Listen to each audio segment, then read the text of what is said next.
Hi friends, நான் தான் உங்கள் இளவரசன் பேசுகிறேன். இது என்னென்னா வந்துட்டு இப்போ நான் ஒரு மொபைலுக்கு தேவையானது ஒரு நல்லதுன்னு சொல்ல போகிறேன் நான். இது என்னென்னா, நம்ம இப்போ நம்ம பசங்க எல்லாருமே வந்து அதிகபட்சமாக வந்து சாம்சங் கேலக்ஸி தான் யூஸ் பண்ணுவாங்கன்னு நான் நினைக்கிறேன். சாம்சங் கேலக்ஸி யூஸ் பண்ணுறவங்களுக்கு ஒரு நல்ல சாஃப்ட்வேரு. என்ன சாஃப்ட்வேர் அப்படின்னு பார்த்தீங்கன்னா, சாரி, இது வந்து சாஃப்ட்வேர் கிடையாது.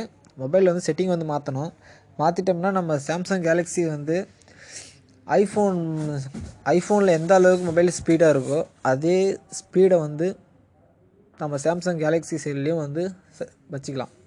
அது எப்படி பண்ணுறது என்னென்னா பார்த்தீங்கன்னா வந்து சாஃப்ட்வேர்லாம் ஒன்றும் கிடையாது, ரொம்ப ஈஸி தான். இதுக்கு நெட்டு ஒன்றும் தேவை கிடையாது. சும்மா நம்பர் டயலரில் போங்க, *#9900# அப்படின்ட்டுனா இந்த மாதிரி ஒரு டிஸ்பிளே ஒன்று உங்களுக்கு வந்து கிடைக்கும். இதில் வந்து பார்த்திங்கன்னா இந்த இருக்குது பார்த்தீங்களா, லெவல் எனபிள் எம்ஐடி இந்த மாதிரி இருக்குது பார்த்தீங்களா. இது மற்றது எதையுமே வந்து கிளிக் பண்ணுறாதீங்க. கிளிக் பண்ணாத செட்டிங் எதாவது மாறும். அதனால் வந்து இதை மட்டும் லெவல் எனபிள் எம்ஐடின்னு இருக்குது பார்த்தீங்களா, இதை மட்டும் வந்து ஓகே பண்ணுங்கள்.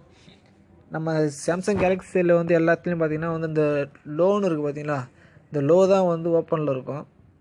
இது வந்து மீடியமில் கொடுத்துக்குங்க, ஹைன்னு கொடுக்காதீங்க. ஹைன்னு வந்து எதுக்கு தரணும்னா வந்து சாம்சங் கேலக்ஸிலே வந்து இந்த நோட் 7, நோட் 5 அந்த பெரிய பெரிய 5.1 ரேம்பில் உள்ளது மட்டும்தான் வந்து லாலிபாப்பில் மட்டும்தான் வந்து அது வந்து அப்போ சப்போர்ட் தரும். இப்போ அதிகமாக வந்து இப்போ மற்ற 4.4.4 வெர்ஷனுக்கு கீழே உள்ளது, இல்லை 4.4.4 வெர்ஷனில் உள்ள மொபைல் எல்லாமே வந்து மீடியம் தான் கரெக்டாக இருக்கும். இப்போ நான் வந்து மீடியம் கிளிக் பண்ணேன்னா வந்து மொபைல் சுவிட்ச் ஆஃப் ஆகி திரும்ப ஆன் ஆகும். அதனால் நான் வந்து நான் பண்ணலை. நீங்கள் வந்து இதை வந்து இப்போ மீடியம்னு கொடுத்தீங்கன்னா வந்து செல்லு சுவிட்ச் ஆஃப் ஆகும். சுவிட்ச் ஆஃப் ஆகி திரும்ப ஆட்டோமேட்டிக்காகவே வந்து ஆன் ஆகும். ஆன் ஆகும்போது உங்களுக்கு வந்து பெட்டராக இருக்கும், செம்ம ஸ்பீடாக இருக்கும். மொபைல் வந்து நல்லா ஐஃபோன் யூஸ் பண்ணுற மாதிரி அதே அளவுக்கு ஸ்பீடாக நம்ம யூஸ் பண்ணலாம். ரொம்ப நல்லாவும் இருக்கும். யூஸ் பண்ணி பாருங்கள். ஓகே.